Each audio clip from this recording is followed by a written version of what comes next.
Buenos días a todos, es una bendición estar juntos hoy en esta mañana de domingo, una vez más, a través de lo cual el mensaje del Señor, ¿verdad?, deseamos que llegue a todos ustedes. Muchas gracias por acompañarnos. Llame a su familia, siéntelo a la mesa, sus hijos, que de esta forma podamos alimentarnos de la palabra del Señor juntos, poder caminar en aquellas verdades que tanto necesitamos aplicar a nuestra vida. Así que gracias, todos son bienvenidos, muchísimas gracias por estar aquí. Y comenzaremos por orar. Vamos a poner todo en las manos del Padre de las Luces. Cierre sus ojos y oremos. Señor, muchísimas gracias. Hoy, esta mañana, Señor, queremos agradecerte la oportunidad que nos da de estar juntos. Queremos, Señor, darte las gracias por el cuidado tan especial que has tenido de cada uno de nosotros. Nos ponemos en tus manos, te pedimos en el nombre de Jesús que tu palabra sea grabada en nuestra mente, en nuestro corazón, y que se haga vida en cada uno de nosotros. Recibe el honor y la gloria por siempre, en el nombre de Jesús, nuestro Señor y Salvador. Amén. Amén. Muy bien, todos son bienvenidos. Vayamos a la lectura bíblica hoy y comenzaremos por ver 1 Corintios capítulo 15, el versículo número 28. Dice la Escritura: pero luego que todas las cosas le estén sujetas, entonces también el Hijo mismo se sujetará al que le sujetó a él todas las cosas, para que Dios sea todo en todos. Entendemos que Jesús no es una persona secundaria, una persona segunda en el cielo, sino que Él es uno con el Padre. Él ha sido eternamente uno con Dios desde antes del principio de los tiempos. Jesús no es alguien más como lo creen algunos por ahí, sino que Romanos 9:5 nos dice de quiénes son los patriarcas, y de los cuales según la carne vino Cristo, el cual es Dios sobre todas las cosas, bendito por los siglos. Amén. Las Sagradas Escrituras le llaman en Tito 2:14, quien se dio a sí mismo por nosotros para redimirnos de toda iniquidad. Excelente el trabajo, la obra, la entrega, ¿verdad?, la fidelidad, la lealtad del Señor para cumplir con los propósitos eternos, ¿verdad?, para redimirnos de toda iniquidad y purificar para sí un pueblo propio, celoso de buenas obras. Un pueblo propio, celoso de buenas obras. Sin embargo, ese que fue llamado, Mateo capítulo 1, verso 23, he aquí una virgen concebirá y dará a luz un hijo y llamará su nombre Emmanuel, que traducido es Dios con nosotros. Aleluya. Así que el Señor vino al mundo y Él camina ahora con nosotros al transcurso del tiempo, o a pesar que el tiempo ha pasado, Él permanece para siempre. Isaías 9:6, porque un niño nos es nacido, hijo nos es dado, y el principado sobre su hombro, y se llamará su nombre admirable, consejero, Dios fuerte, Padre eterno, príncipe de paz. Es verdad, Él se va a someter al Padre, que Él sea el todo, el Padre sea el todo. Y si el Hijo fue capaz de dejar el cielo y venir a la tierra a humillarse para que Dios sea el todo en todos, y no conforme a ello, al final, estando glorificado, también se sujetará, ¿qué puedo yo encontrar que sea difícil para que no se cumpla el todo de Dios? ¿Cómo puedo negarme?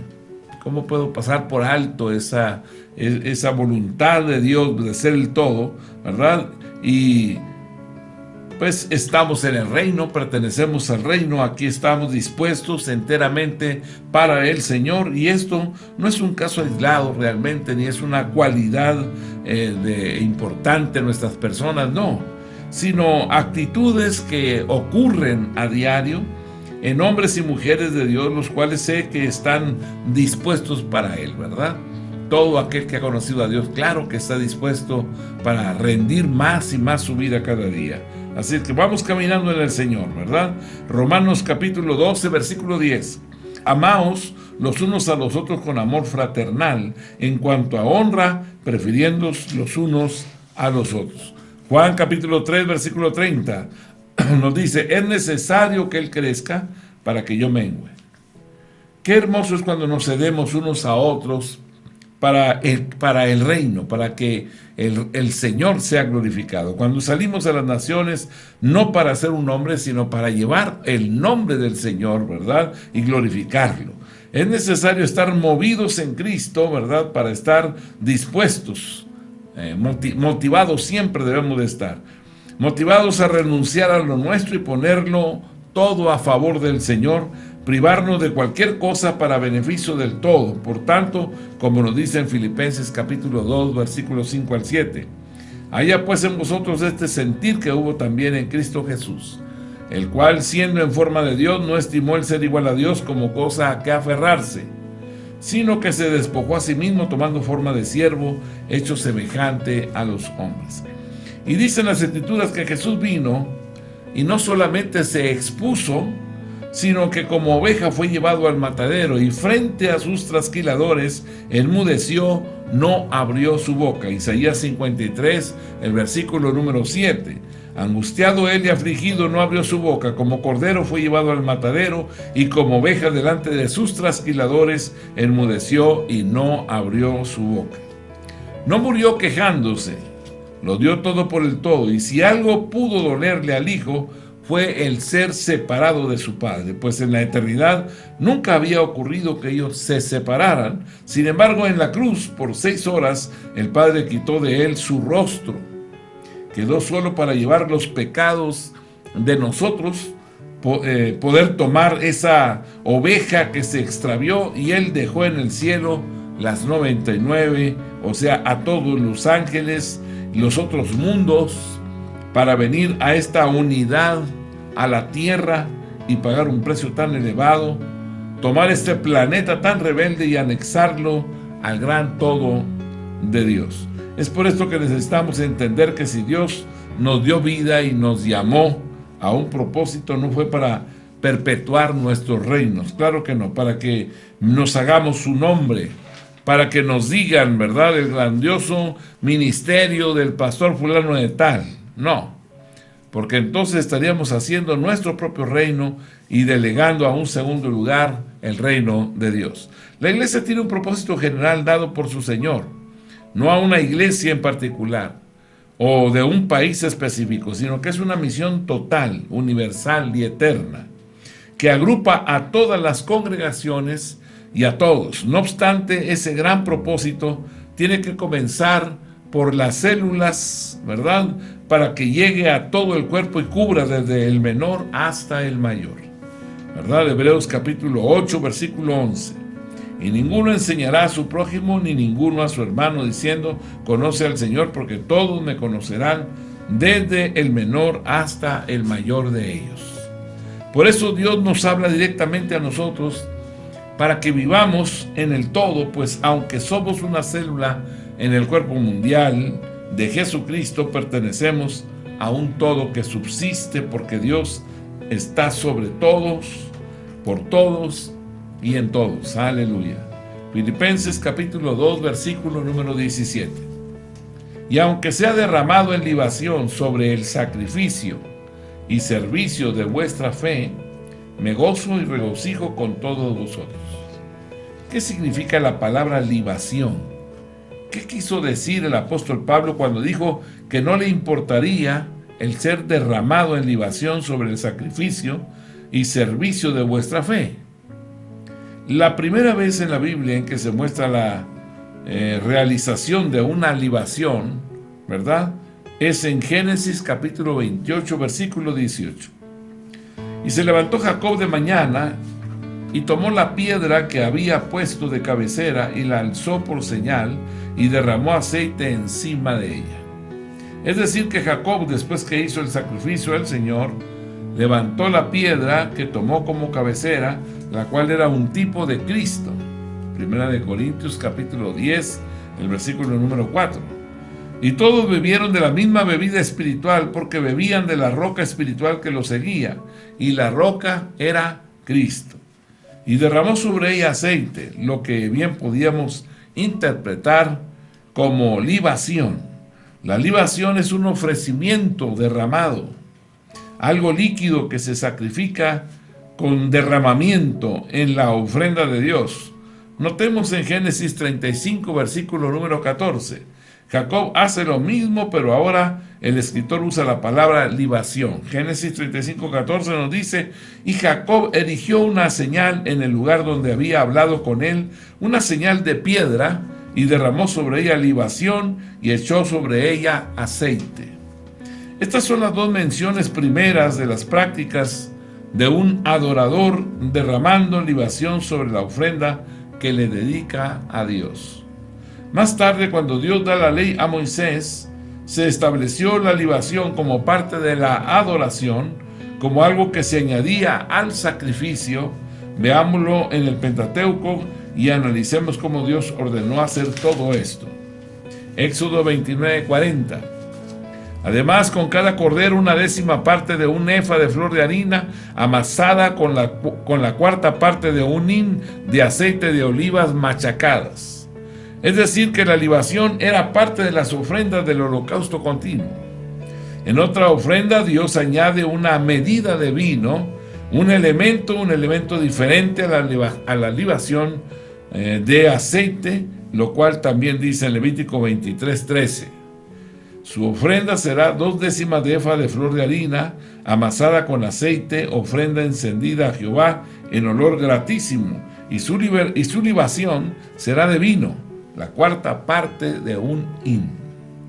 También Jehová estableció ofrendas y sacrificios con libaciones en las fiestas solemnes, tal como se describe en Levítico 23, versículo 37. Estas son las fiestas solemnes a Jehová, a las que convocaréis santas reuniones, para hacer ofrenda encendida a Jehová, holocausto y ofrenda, sacrificio y libaciones, cada cosa en su tiempo. Estas libaciones se hacían con vino, se hacían con aceite, con agua, y veamos una más. En el libro de Números se nos habla igualmente de esto. En Números 15, versículos 5 al 7, de vino para la libación ofrecerás la cuarta parte de un hin, además del holocausto o del sacrificio por cada cordero, por cada carnero, harás ofrenda de 2/10 de flor de harina amasada con la tercera parte de un hin de aceite, y de vino para la libación ofrecerás la tercera parte de un hin en olor grato a Jehová. Aleluya, gracias Dios. Número 28, versículos 6 y versículo 7. Ese holocausto continuo que fue ordenado en el monte Sinaí para olor grato, ofrenda encendida a Jehová, y su libación, la cuarta parte de un hin con cada cordero, derramarás libación de vinos superior ante Jehová en el santuario. Hay otras fiestas que hicieron los reyes de Israel donde usaron la libación, pero la enseñanza aquí es principalmente, ¿verdad? No era una ofrenda, sino un elemento que Dios ordenó que se añadiera a la ofrenda, especialmente a la ofrenda del holocausto continuo. La libación es algo que se derrama sobre la ofrenda, pero no es la ofrenda en sí, sino algo que se vierte sobre ella. Recordemos el sacrificio de Elías en el Monte Carmelo, donde después que los Baales terminaron, entonces él preparó el altar de Jah, puso el holocausto y dijo, Primera de Reyes, capítulo 18, versículo número 34, y dijo, llenad 4 cántaros de agua y derramadlas sobre el holocausto y sobre la leña, y dijo, hacedlo otra vez. Y otra vez lo hicieron. Dijo aún, hacedlo la tercera vez. Y lo hicieron la tercera vez. No conforme con esto, el profeta les ordenó que lo hicieran 3 veces más. Y hubo tan gran libación de agua que ésta corría a chorros, caía alrededor del altar del holocausto, de tal modo la zanja que el profeta había mandado hacer alrededor del altar también se rebosó de agua. Primera de Reyes 18, versículo 35 y versículo 32. Primero el 35 y luego el 32 leamos. De manera que el agua corría alrededor del altar y también se había llenado de agua la zanja. Edificó, verso 32, con las piedras un altar en el nombre de Jehová. Después hizo una zanja alrededor del altar en que cupieran 2 medidas de harina. Es decir, que hubo 3 libaciones de agua en el Monte Carmelo sobre el gran sacrificio. La segunda cosa que aprendemos es que la libación en Israel se convirtió en un motivo de gozo y se estableció como la añadidura del deleite y complacencia a la ofrenda para Dios. Algunos profetas menores, como les llamamos nosotros, especialmente Oseas y Joel, Cuando hablan de la libación, la relacionaban con gozo y también con tristeza. Parece que cuando faltaba la libación era una forma de expresar que no habría gozo en el sacrificio, como cuando se habla de los lagares sin cántico para mostrar tristeza. Los lagares eran aquellas prensas donde se hacía el vino y las personas iban pisando el fruto de la vid para sacarle el zumo, al ritmo de cánticos, al ritmo de alabanzas, porque Jah había bendecido la tierra y les había dado de sus frutos. Y veamos Oseas capítulo 9, versículo 1 al 4. No te alegres, oh Israel, hasta saltar de gozo como los pueblos, pues has fornicado apartándote de tu Dios. Amaste salario de ramera en todas las áreas de trigo. La era y el lagar no los mantendrán y les fallará el mosto. No quedarán en la tierra de Jehová, sino que volverá Efraín a Egipto y a Asiria, donde comerán vianda inmunda. No harán libaciones a Jehová, ni sus sacrificios les serán gratos. Como pan de enlutado les serán ellos. Todos los que coman de él serán inmundos. Será pues el pan de ellos para sí mismos. Ese pan no entrará en la casa de Jehová. Aleluya. En otras palabras, no te goces ni te alegres delante de Jehová, porque él no recibirá ni tus ofrendas ni tus libaciones. Ahora veamos en el libro de Joel, Joel capítulo 1, versículo 9 y versículo 13. Versículo 9 dice: desapareció de la casa de Jehová la ofrenda y la libación. Los sacerdotes ministros de Jehová están en duelo. Ceñíos y lamentad, sacerdotes, gemid, ministros del altar, venid, dormid en silicio, ministros de mi Dios, porque quitada es de la casa de vuestro Dios la ofrenda y la libación. Y más adelante, él nos dice, Joel capítulo 2, versículo 14, ¿quién sabe si volverá y se arrepentirá y dejará bendición tras él? Esto es ofrenda y libación para Jehová vuestro Dios. Por las expresiones de estos profetas, se nos da a entender que Israel expresaba su gozo a Dios a través de la libación y que el pueblo de Dios veía como una bendición y algo muy grato la práctica de libar sobre el sacrificio. En tiempos de sequía, lo lamentable no era tanto que faltase el alimento para el pueblo que la carencia del fruto de la vid y del olivo traían como consecuencia que la libación y la ofrenda desaparecieran de la casa de Jehová. En el Nuevo Testamento vemos cómo Jesús habló de una mujer pecadora que vino a él y derramó sobre su cuerpo un perfume bien caro. Él dijo, Mateo 26:13, de cierto os digo que donde quiera que se predique este evangelio en todo el mundo, también se cantará lo que ésta ha hecho para memoria de ella. Esta mujer, posiblemente pobre, gastó para adquirir este ungüento.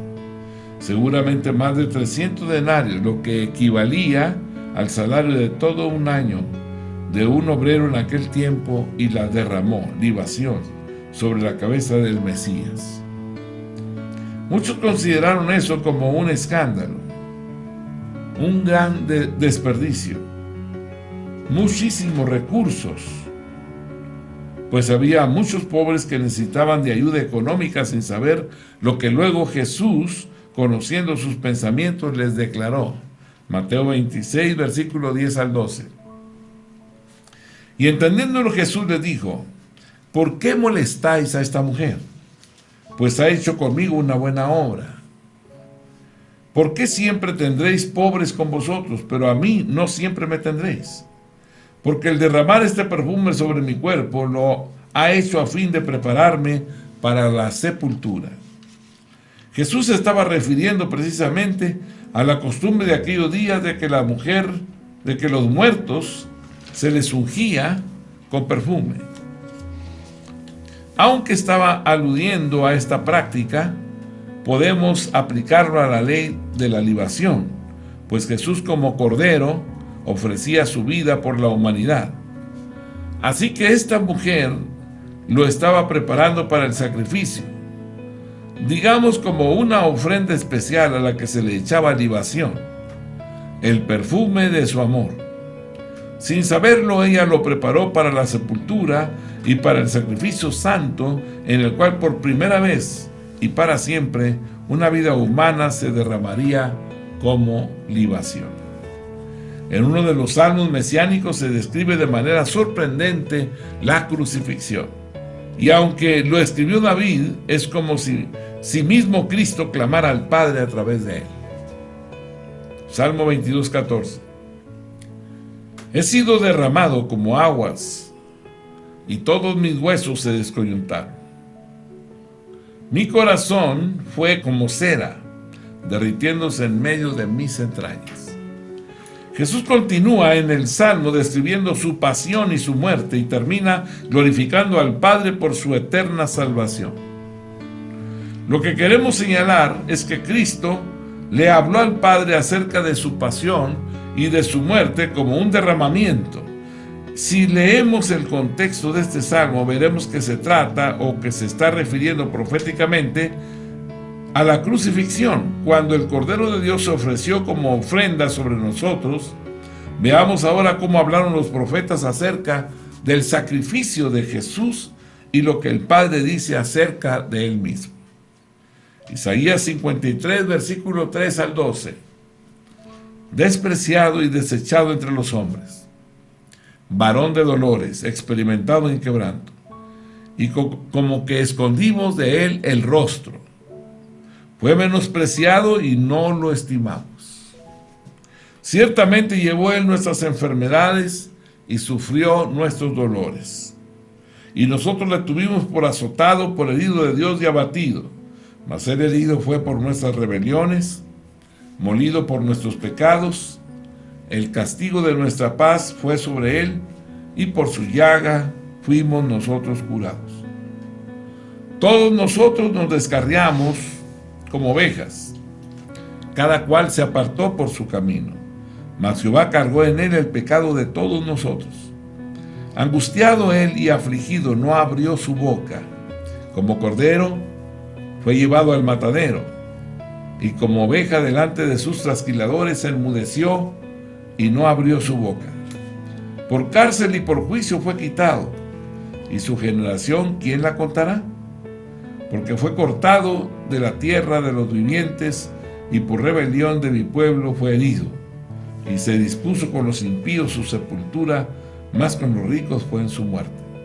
Aunque nunca hizo maldad, ni hubo engaño en su boca. Contra todo eso, Jehová quiso quebrantarlo, sujetándole a padecimiento. Cuando haya puesto su vida en expiación por el pecado, verá linaje, vivirá por largos días, y la verdad de Jehová será en su mano prosperada. Verá el fruto de la aflicción de su alma y quedará satisfecha.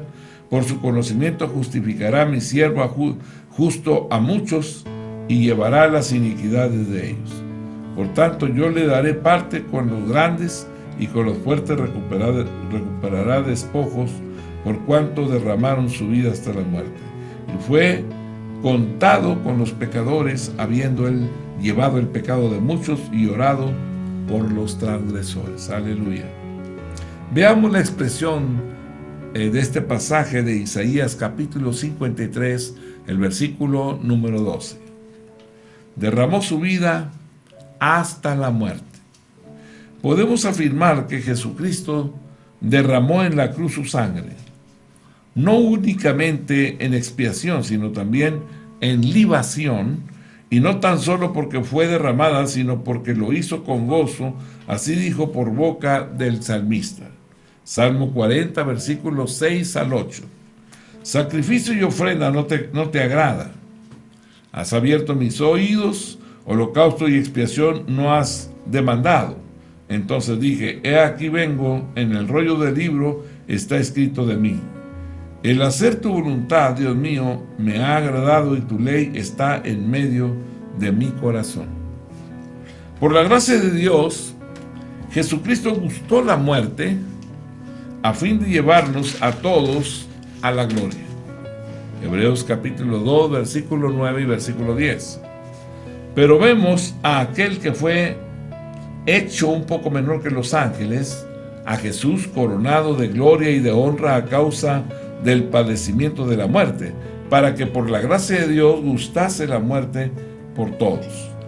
Hebreos capítulo 12, versículo 2. Puesto los ojos en Jesús, el autor y consumador de la fe, el cual por el gozo puesto delante de él sufrió la cruz, menospreciando el oprobio, y se sentó a la diestra del trono de Dios. Ciertamente podríamos decir que en la práctica de la ley había dos libaciones, el vino y el aceite. El agua podemos contarla como una tercera. Si consideramos la experiencia de Elías como una libación, aclarando que Moisés no habló de agua como una libación, pero lo que pasó en el Carmelo y en el sentido espiritual en que se está aplicando se cuenta como una tercera. Así vemos en el Nuevo Testamento a Jesús celebrando la Pascua y sentándose a la mesa con sus 12 discípulos y levantando la copa después de haber dado gracias, y dijo, Mateo 26, versículos 27 y 28, y tomando la copa y habiendo dado gracias les dio, diciendo, bebed de ella todos, porque esto es mi sangre del nuevo pacto, que por muchos es derramada para remisión de los pecados. Sabemos que la vida en la sangre está, por eso podemos afirmar que Jesús derramó su vida cuando derramó su sangre. Así también hay otro versículo mesiánico el cual podemos ver, Salmos capítulo 2, versículo 1 al 8. ¿Por qué se amotinan las gentes y los pueblos piensan cosas vanas? Se levantarán los reyes de la tierra y príncipes consultarán unidos contra Jehová y contra su ungido, diciendo, rompamos sus ligaduras y echemos de nosotros sus cuerdas. El que mora en los cielos se reirá. El Señor se burlará de ellos. Luego hablará a ellos en su furor y los turbará con su ira. Pero yo he puesto mi rey sobre Sión, mi santo monte. Yo publicaré el decreto y Jehová me ha dicho, mi hijo eres tú, yo te engendré hoy. Pídeme y te daré por herencia las naciones y como posesión tuya los confines de la tierra. Dios dijo que Él ha puesto a su rey sobre Sión, su santo monte. Y el verbo hebreo usado en la expiación, he puesto, significa verter, derramar, hacer libación. Oseas capítulo 9, versículo 4. No harán libaciones a Jehová, ni sus sacrificios les serán gratos. Como pan de enlutado les serán a ellos, todos los que coman de él serán inmundos. Será pues el pan de ellos para sí mismos, ese pan no entrará en la casa de Jehová. Éxodo capítulo 30, el versículo número 9. No ofreceréis sobre él incienso extraño, ni holocausto, ni ofrenda, ni tampoco derramaréis sobre él libación. El sentido del Salmo 2.6 es ser instaurado mediante un rito de libación. Esto quiere decir que Jesús como rey fue consagrado a través de un rito por liberación, y esto debido a la manera como Jesús se humilló y se entregó por el propósito del Padre, quien lo coronó. Filipenses capítulo 2, versículos 5 al 10. Haya pues en vosotros este sentir que hubo también en Cristo Jesús, el cual siendo en forma de Dios no estimó el ser igual a Dios como cosa a que aferrarse, sino que se despojó a sí mismo, tomando forma de siervo, hecho semejante a los hombres, y estando en la condición de hombre, se humilló a sí mismo, haciéndose obediente hasta la muerte y muerte de cruz. Por lo cual Dios también le exaltó hasta lo sumo y le dio un nombre que es sobre todo nombre, para que en el nombre de Jesús se doble toda rodilla de los que están en los cielos y en la tierra y debajo de la tierra. Podemos decir que no solamente fue instaurado rey mediante un rito de libación, sino que fue derramado en libación sobre el sacrificio. En efecto, Basado en este contexto, pensando en la manera en que su Salvador se ofreció, es que Pablo dice en Filipenses capítulo 2, el versículo número 17: y aunque sea derramado en libación sobre el sacrificio y servicio de vuestra fe, me gozo y regocijo con todos vosotros. Notemos que estas palabras están en el mismo capítulo 2 de Filipenses, por lo que podemos entender que Pablo quiso decir con ello: yo tengo el mismo sentir que hubo en Cristo Jesús. Así como Él se derramó en libación sobre el sacrificio, yo, Pablo, también me derramo de la misma forma o de la misma manera. Aleluya. Por consiguiente, el Salmo 2:6, en otras palabras, diría: yo he derramado mi rey sobre Sión, mi santo monte. He hecho un sacrificio con libación. Su vida perfecta la he vertido. Entonces podemos decir que Sión está lleno de Cristo. Sión espiritualmente es la iglesia. Hebreos capítulo 12, versículo 22 al 24.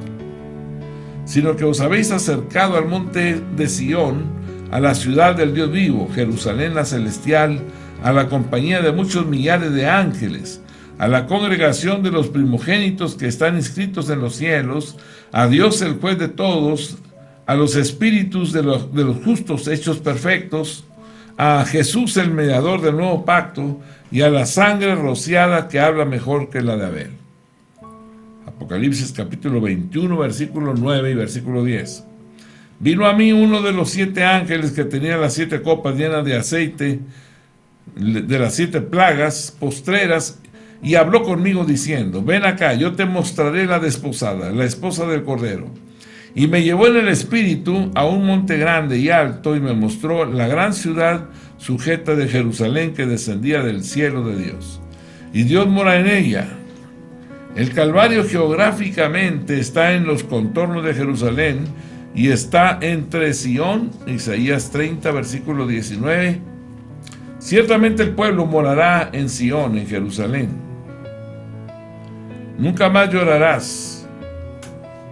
El que tiene misericordia se apiadará de ti.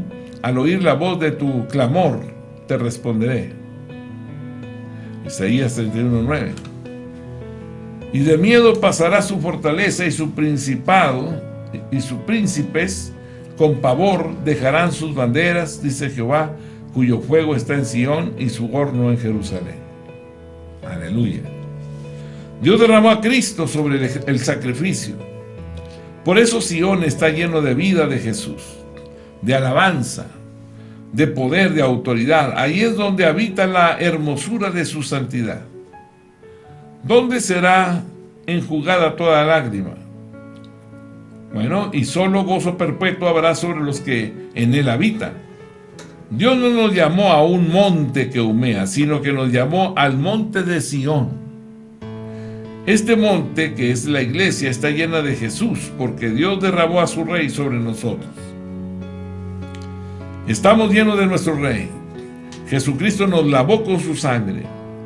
Él derramó su sangre sobre nosotros. La derramó sobre mí. Cristo se entregó y se derramó completamente para Dios.